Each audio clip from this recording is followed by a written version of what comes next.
Hey guys, my name's Tommy Lee Schmuder and this is tip number 1 for marketing strategy. Who do you not want to serve?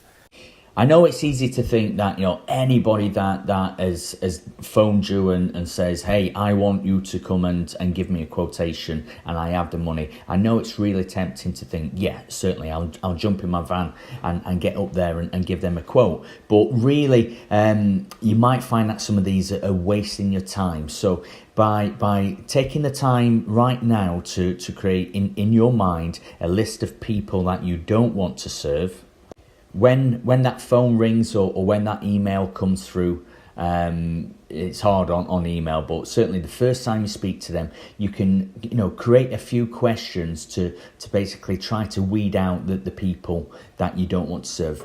I'll give a few examples. So firstly, how far are you willing to drive? Are you do you cover just your town or your city, or do you cover a much bigger area than that? Are they, and if you ask the right questions, are they expecting you to drop everything you're doing and go and help them out tomorrow? Or are you not wanting the people that are just vaguely interested in how much this service is going to cost? The type of person that says, yeah, well, maybe in 6 months' time we'll look to get a new boiler. The price one, price is a big one. Nobody wants to, no one should really be aiming at serving bottom of the barrel. But word of warning, if you aim for the customers that have the most amount of money, you might find that their expectation levels is sky high, and you might find that the time required is not it's not as profitable as serving other customer groups. So to just recap on that price one, I know certain postcodes in my city where I know my win ratio is very, very low. That postcode, I just shouldn't really bother going because it's going to be a waste of time. But there's also other postcodes that these customers do have the money and they like our website and they're nice people to talk to, but we just know they're going to be a pain from day one once you start the work. So I'll give you another example of the type of customer that you might not want to serve. For us, we are a dedicated boiler installation company. Okay, we're not plumbers. We don't do bathrooms. So the customer group that is developing their property and cannot separate out the two skill sets and think that you're just a plumber and therefore not only will you do the boiler, but you'll quote on a new bathroom at the same time. And if we were to take on this type of work, it's just not as profitable as concentrating on customers that just want a boiler installation. So there you go. By creating a group of customers that are already highlighted that we don't want to serve these people, it allows us then to concentrate on the customers that we do want to serve. And that's what's coming up in the next video. Hi, my name's Tommy Lee Schmuder and this is video number 2 for marketing strategy. The question is, who do you want to serve? So video number 1 was identifying which customers you don't want to serve. Video number 2, this video, is about choosing which target customer groups you want to do business with. That saying, jack of all trades but master of none, it's just like that. You don't want to be trying to help everyone. You want to be the expert, the go-to guy for a select number of customers. It doesn't matter whether it's boiler installation, electrics or house clearances. You want to be the master, the company within your physical geographical area, that being Sheffield, Leeds, Huddersfield, wherever. You want to be that main company.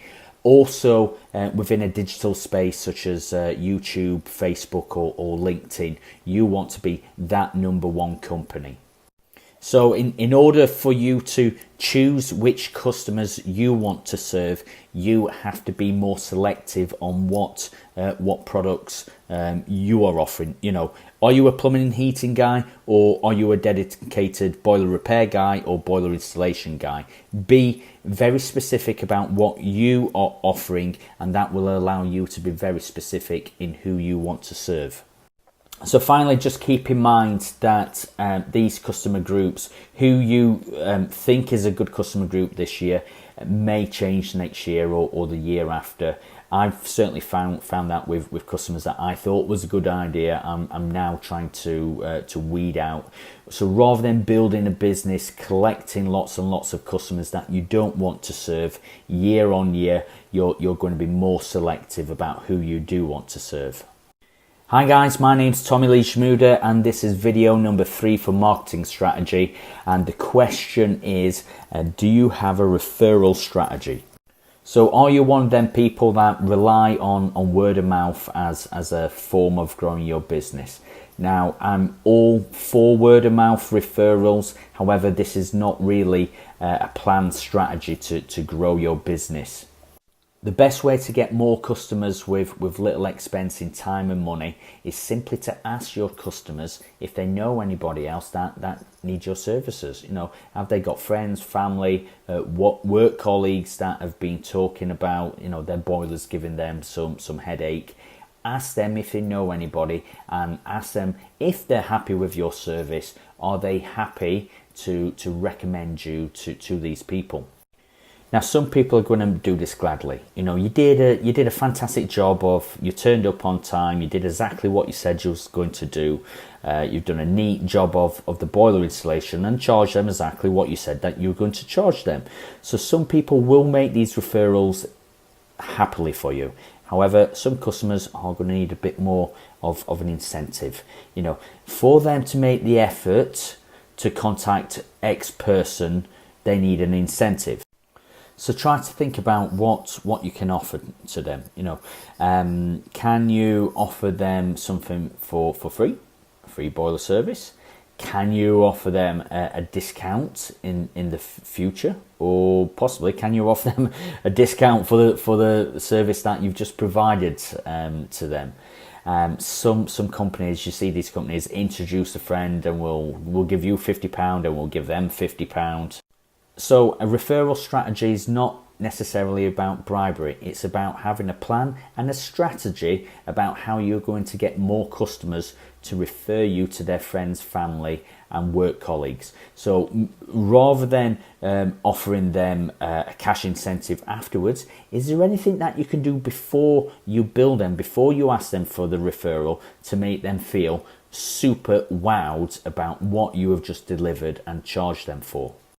Hi, my name's Tommy Lee Schmuder, and this is video number 4 for marketing strategy. And the question is, how many ways can your customers find you online or in traditional print?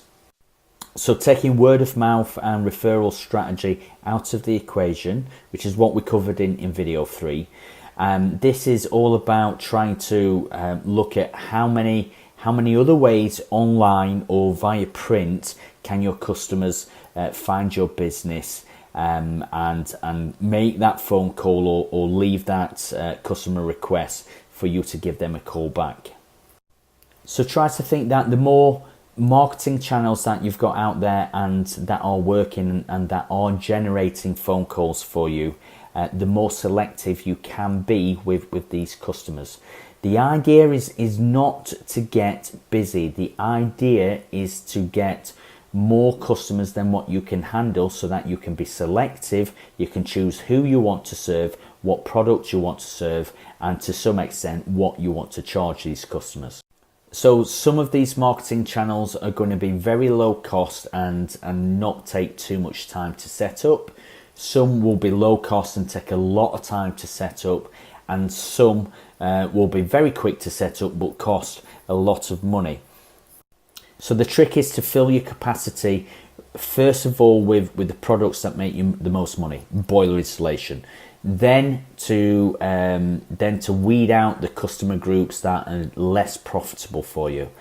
and then further down the line, basically to start working on your website, which is going to be generating your customers for next to nothing, rather than paying websites such as Checkatrade and Yale.com for their advertising. My name's Tommy Lee Schmuder, and this is video number 5 for marketing strategy. And the question is, do you know how your customers found you and your company? Only by asking how your customers found you and your company will you know what's working for you, and the money that you're spending on marketing, is it really worth it? By being able to look at the money spent and the leads coming in, this will allow you to focus time on what is working. If something's working, make a bit more effort on it to get it working as best as it can be. And it will also allow you to look at the marketing channels, which I've done lots of this, and I've cut a lot of marketing money over the last few years. It will allow you to look at these channels and say, well, hang on, it worked 3 years ago, but just because this marketing channel was working 3 years ago doesn't mean that it's working now. So by being able to look at the numbers, look at what it used to give you, look at what it's giving you now, you can figure out, well, hang on, I can either cut this and spend it elsewhere, that's going to give me a better return on my investment, or perhaps you're at the stage in your business where you think, sod this, I'll just put that extra 800 quid towards a family holiday. My name's Tommy Lee Schmuder. Thank you very much for watching this real quick video. For more quick tips or more in-depth videos about all manner of marketing and business development for the boiler industry, please search YouTube or Facebook for The Boiler Business. Until next time, toodle pip.